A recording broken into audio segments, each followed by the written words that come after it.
Adam here, and we're about to give you the 10 reasons to visit Harajuku. Amy, do you want to give them an outline? I'm so excited about this because this was my favorite neighborhood in Tokyo, and I cannot wait to go back. We are actually booking our flights tonight, and I cannot wait to visit Tokyo again, but specifically Harajuku, and there are so many reasons for that. The street food, the fashion, the music, the culture, the restaurants, and we are going to tell you about our 10 favorite things about Harajuku and why you should visit this incredible neighborhood. We're going to cover everything from the food to Harajuku girls. We're going to give you the parks and all the fun in between. So let's go ahead and kick it off right about now. So before we do that, I'm going to ask everyone to go ahead and click subscribe. If we hit 200,000 subscribers this month, we're going to give away $1,000 to someone who comments and subscribes on this video. So go ahead and do that. And Amy, take it away with... So we're going to start off, and I just want to give you some background. Harajuku, you've probably heard of, maybe if you're from the US, the Harajuku girls, maybe like some Gwen Stefani music or something along those lines. But basically, this is a neighborhood in Japan, in Tokyo. It's actually part of Shibuya. It's right in between, if you're taking the train from Shibuya to Shinjuku, it's right in between those two stops. It is a very famous youth-centric, really like cool, hip neighborhood that has a lot of fashion, a lot of style, a lot of color, and it's inspired obviously a lot of music and art around the world. It's definitely known for its vibes. So I would say that that is our number 10 reason why you should go there, is that the culture, the vibe, the atmosphere of this neighborhood is unlike any that I've ever seen in the world, and definitely it's very different than the rest of Tokyo. So I don't know how much you know about Japan, but they have a concept called kawaii. Kawaii. Do you know what kawaii is? Tell me what kawaii is. So kawaii basically is Japanese for the word cute. And in Japan, and you can attest to this, there is a cultural fascination with making mundane things kind of personified, a little bit little cute robots and cute kitty cats everywhere. Even if it's your office supplies, make them cute, why not? You know, put a cute keychain on your backpack, have some personality and some originality. And I think that that kawaii culture is really manifested completely in Harajuku. Everything that you see in this neighborhood is going to be pastel, it's going to be cute, it's going to kind of come to life, and I think it's kind of like, it's a decidedly feminine neighborhood. Yeah. So if you're a girl and you're traveling and you want to go to the best wine shops and chocolate shops and places that have like sweets and cute lattes and just like cute things everywhere, Harajuku is that neighborhood. It's like a girly dreamland. Yeah. There's plenty of masculine things to do in Tokyo, but it is kind of fun to see all the cute shops and the different stores and the dress and everything in between. I don't think I'm necessarily a super girly girl, but that neighborhood brought out that like feminine part of me that was just like, I love this, it's so cute. Like it just makes you want to like squeeze everything. Like it's so adorable. Right. So I would say the top 10 reason to go to Harajuku is that it has all of those kawaii vibes. It's super, super cute, and it's very, very feminine, and it has an aesthetic that's unlike any I've ever seen in the world. Okay, so that would make number 9. I bet you're going to say it's the street food. Yes. So some of the street food that we tried in Harajuku, you had a doner kebab. Yeah, I had a Turkish shaved meat kind of pita. Absolutely delicious. I asked for the spicy sauce, and boy was it spicy. And a personal tip there is just remember, whenever you pick up and get street food in Tokyo, they don't have trash cans out in Tokyo. So you're gonna wind up keeping that trash with you. So just keep that in mind when you're buying things. Oftentimes, if you ask them to take something that you bought from that particular place, they'll take it. But generally speaking, when somebody hands you a bag or something, if it becomes trash, you're married to that trash for the rest of the day. You can't just throw it. And they don't have trash cans out. So one of my favorite things I had were a bunch of strawberries on a stick, like strawberry stick, like a shish kebab of strawberries that had been dipped. Sugar coating on it. You know, normally you might get chocolate covered strawberries or something like that. This was matcha covered strawberries. Yeah. They were absolutely incredible. Like one of my favorite foods that I've ever eaten ever. Like that was so good and super cute. And I had one of the best grilled cheese of my life. The rainbow grilled cheese. Rainbow grilled cheese, and I'm telling you, it was delicious. But not only that, it was super cute. And the point is, all of the street food that you get in Harajuku is like over the top. It's animal-shaped ice creams and cotton candy that's just huge, like floral bouquets. It's next level. It's all like Instagram-worthy stuff. Super, super colorful, super, super cute. It's all like kind of like girl food. Like you're gonna get your matcha and your cheese and your like, you know, fun fruits, and it was fantastic. You can still find some chicken there, some chicken wings and different things as well, but there's, for the most part, there's a lot of really cute food. Hey folks, Adam here again from World's Greatest Adventures, and as you know, we do a lot of traveling, and we wouldn't be able to travel so much if we weren't able to take care of our pets when we're on the run, when we're on the go, whether going to New York City, Thailand, or any place in between. Now this is from PetSnowy. This is how we maintain our cat's business. This is an automated self-cleaning litter box. You just put the litter right in here, pour it in, and you know what? This will go ahead, empty out the dirty litter, and go ahead and bag it up to where you don't have to scoop it right here. Now this is an excellent device that you're able to keep track of with a fantastic app. You can see how much time your pets are spending in it, and you can tell everything about it with a fantastic app. Now, easy to move, portable, and straightforward. I like to keep this on our covered enclosed lanai right up against the house. The cats can do their business. We have 3 cats, and this has no problem managing their needs. And they love being out here when we're gone. You can hear the birds in the background, right? They can go in and out. They can check out what's going on. They can even use the cat door and go in the house. And if they need to use the restroom, right here, absolutely perfect for them. Now, there's a few very cool aspects to this litter box. First and foremost, it has a deodorizer that keeps it smelling good. That matters to me because nobody wants a stinky, no good litter box. This keeps it very fresh. Now it's easy to clean and easy to wipe down, and this gives them the ultimate amount of privacy. Look at this. You don't have to worry about anyone knowing your business when you're doing your business here. This is perfect. Now on top of that, this little privacy area keeps the dogs out.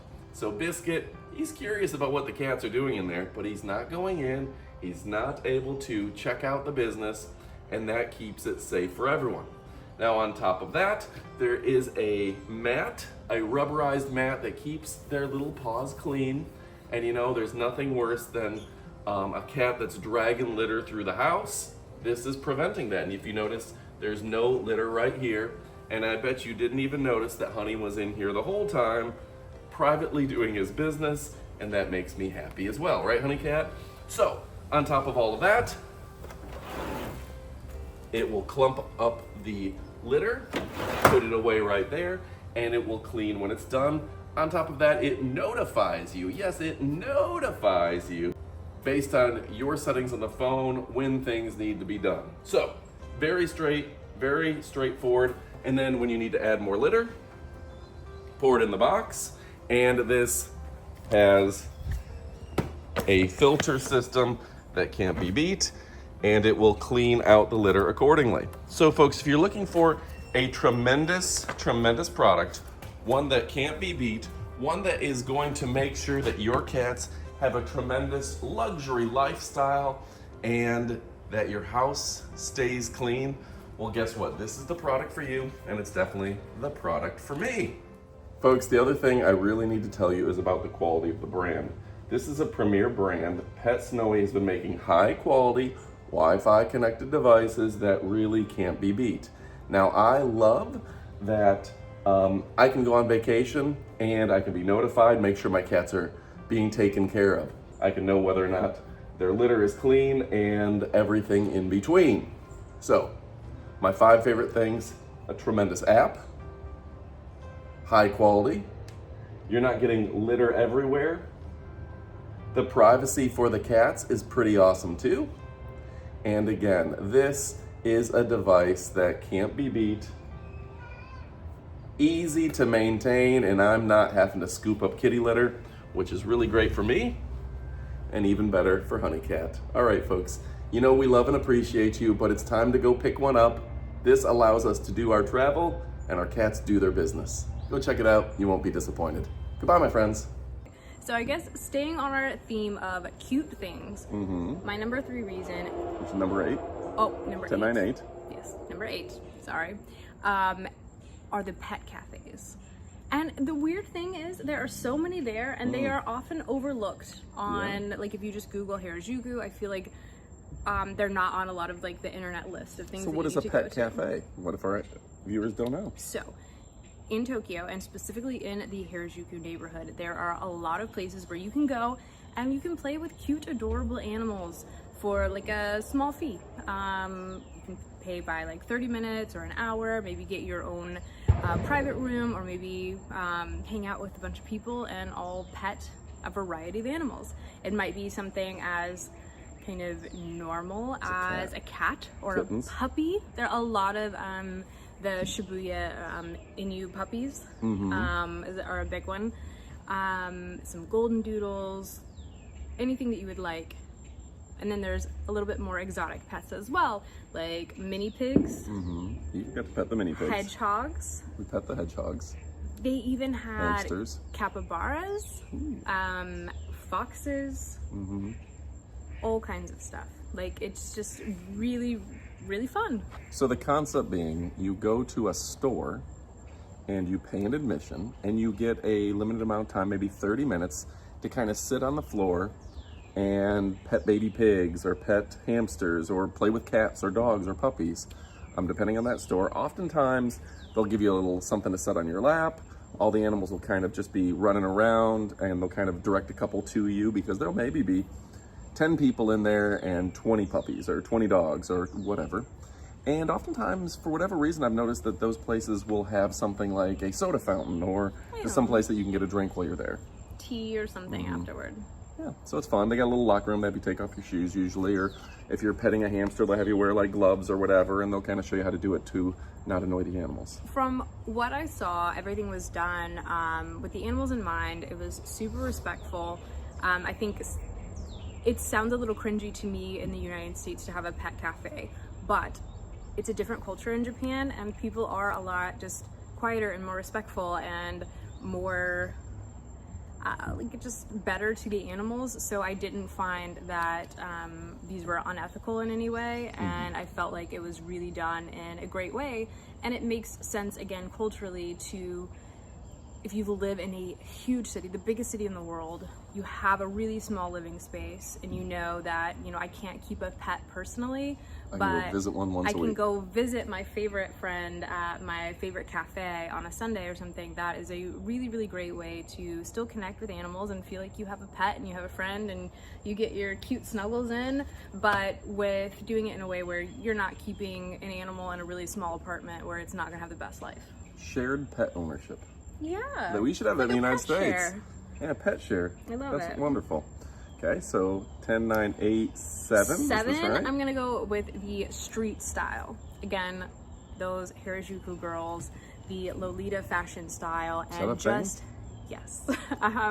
just in general, everything that you see in Harajuku is going to look a little bit like you're stepping into Fashion Week, or you're stepping into museum of fashion, but it's a totally free experience, just people watching and seeing this street style. It was something like I had never seen before. Everyone is dressed just amazingly. Plus there's a lot of cosplayers there as well.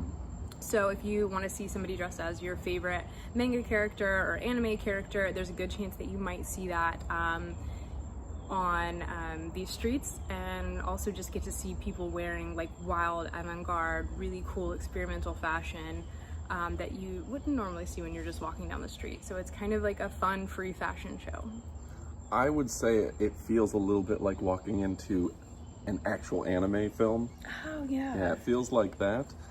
I would note that you're gonna see some cool people. You're gonna want to take a picture with them or of them, and my experience in the Japanese culture, and what I think is commonplace, is you really just can't just take pictures of strangers. Like, don't be taking be respectful. Yeah, it's more so than in the United States. They've had some problems with people being creepy, and they just pretty much put the kibosh on unnecessary photography. Where in the United States, I feel like it's maybe a little more open for that sort of thing. Like if you're like, hey, can I get a picture with you? Most people would say yes. Yeah. I feel like most people would be like, no, there. That'd be my I think you're I think you're absolutely right. And coming to Tokyo as someone from the United States, you might see like, oh, somebody's dressed up in full cosplay, or they're dressed up in this really cool outfit in the middle of the street. They probably want people to take a picture with them, or maybe they're even soliciting pictures. In Japan, it's very different, and no, they don't want to take pictures with you. They don't have time for you. Your street performer in Vegas wants to take a picture with you for a few dollars. Your person dressed up in this district does not want to take a picture with you, most likely. But everyone's different. Next up, I would say the music scene. Again, Harajuku is a neighborhood that's centered on youth culture, and of course, everywhere in the world, a huge part of youth culture is the music. It's a driving part of culture. So if you are looking for some of the best live music in Tokyo, you're not going to want to miss this neighborhood. It's going to have everything from a surprisingly lot of punk and metal bands. I wasn't quite ready for that, but that's a lot of metal bands. Huge in Japan right now. But you're also going to have a ton of just dance clubs, electronic music, and of course, J-pop. Yeah, I really, I was surprised to see as much metal as we did. And J-pop, even K-pop, Korean and Japanese pop music is really popular there among the younger folks. So it's fun to go to a record store when you're in that sort of area as well. Of course. So next up, I think the kind of going in hand with the street style that you're gonna see, there's also a ton of great shopping. And this is a place where not only are you going to have, you know, normal retail stores, but you're gonna be able to find a lot of secondhand and consignment stores. Even stores that are selling like vintage things from the 70s and the 80s, like 70s and 80s Japan music scene era clothing. So you can imagine how cool that is. Like, this is such a cool neighborhood that Lady Gaga has like gone undercover specifically to shop in some of these stores because they have the coolest stuff you've ever seen. So if you love fashion, if you want to go shopping, if you are a thrifter, or you just like seeing unusual wares, this is a really cool neighborhood where you're going to get a shopping experience that's very different than some of the other areas in Tokyo, where of course, you know, you can go to Louis Vuitton and Dior and you can, you know, get your Gucci and you can get all of your high fashion. This is a place where you're going to get some really cool, unique finds. So if you're looking for those one-off places, this is a great place to go shopping. There's also a lot of places if you are into gaming, and if you like those capsule stores and the vending machines, there's a lot of that as well. So also I want to point out that this is a great district to dine in. It's a little bit kind of in a smaller section of Shibuya, so I do think that you can get a little bit better prices than, like, if you think about Shibuya being the Manhattan district of Tokyo. Right downtown, right off of the subway, you're gonna have your more expensive restaurants. This is a little bit down, a little bit more off the beaten path, so you're gonna be able to find a lot of really great deals on international foods as well as Japanese staples.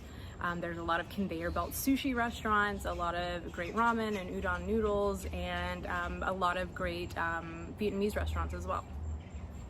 Absolutely, yeah.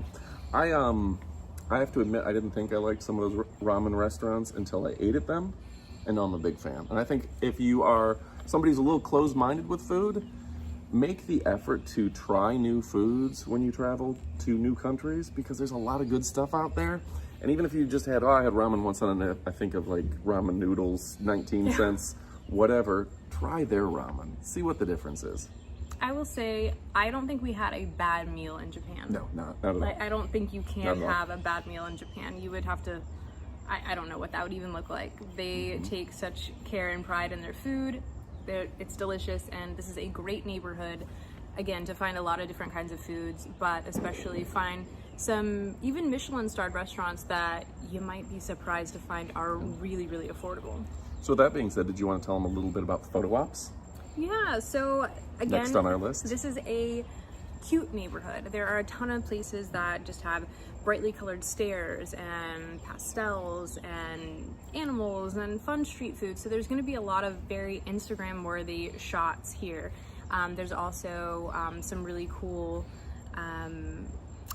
sky decks, observatories again, and there's this really cool like kaleidoscope mirrored entrance into one of the hotels that is absolutely Instagram worthy and very, very beautiful. Yeah, we'll have to see. We'll be putting plenty of overlays in this video, but we'll have to see if there's some of them, obviously, we've taken that district that are some of our favorites for sure. Yeah. So, second to last, I would say there are several Zen shrines in this neighborhood. Mm-hmm. And in general, I felt like going to Harajuku was a little bit like getting out of the hustle and bustle. Okay. Especially a little bit earlier in the morning. I think we were there on a Sunday at like 8, 9, 10 a.m. And you could kind of stroll the streets and not really see too many people. And some of the streets almost seemed kind of these like European little tucked away back streets. Yeah. And when you have been in Tokyo for a few days, it can get a little bit overwhelming. There are so many people everywhere. There's so many huge buildings everywhere. So just going to a street where you felt like, oh, okay, that's like a 3-story building, or, you know, a 2-story building. There's kind of like some winding roads and pathways. You can go up and down streets. Like, it just felt like you could catch your breath there. Okay. And there are definitely places that, again, you can go to those Zen Shrines. You can check those out. I highly recommend those as well. They're absolutely beautiful. And it's just a nice place that's a little more quaint and a place where you can catch your breath and feel like you have a little bit more space. For sure. Still stay in the city, but feel like you're not quite as in the big city as much. And then we got to tell them, for number one, we got to tell them about Kittyland. Kittyland and all the toy stores. Kiddy. Kittyland and all of the toy stores in general. Hello, Kitty. We went to several that day. A lot that had just giant action figures from everything Shirts. from Marvel to Star Wars, Star Trek, like everything. If you're into action figures, if you are into toys, if you're into models, Legos, there's going to be a store for you. Some really, really incredible stuff in that neighborhood. But Kittyland in particular is one of the largest toy stores in the world. And it has a ton of, you know, anything that you can think of, any sort of manga, anime, toy, any fandom that you can think of, but especially if you are like me and you love Sanrio and you're into Hello Kitty, that has the probably, I'm gonna claim it, I don't know if this is factually correct, but I think is probably the largest selection of Hello Kitty stuff in the world. It's the largest I've ever seen. So if you want to check Even out, if you don't love it, it's worth seeing something. It's worth checking it out and seeing the difference. And people there love it, and it'll be a good time. It'll be a good place to get some souvenirs, get something for the grandkids or your kids or for yourself. Somewhere in between, there's something to buy. for sure. All right. So those were our 10 reasons that you should visit. Harajuku. And Harajuku really was a fun district. It was one that wasn't on my radar going into Tokyo. Amy was like, oh, we need to go here. I wound up really liking it. The food was the best part to me, and some of those little goofy toy stores and the shopping for me were certainly top end. The people watching is very fun, unlike anything in the world. All right. So folks, go ahead, click that subscription button, and if you can, click the notification bell. Without that, you won't find out about all of our videos. Click all notifications. A lot of times YouTube will select which videos they want to put into your feed, but with all notifications, sometimes you get the ones that are secretly the better videos that don't get that distribution. So go ahead and click that button. We do appreciate it. Click like and leave us a comment or some questions if you have them. Special thanks to Amy for helping us. You really did, you aced this list. She put together the list. You had all the details, and I appreciate that. I can't wait to go back. Let's go book our flights. I know, we're gonna go book some flights right now. Thanks for watching, and adios, amigos.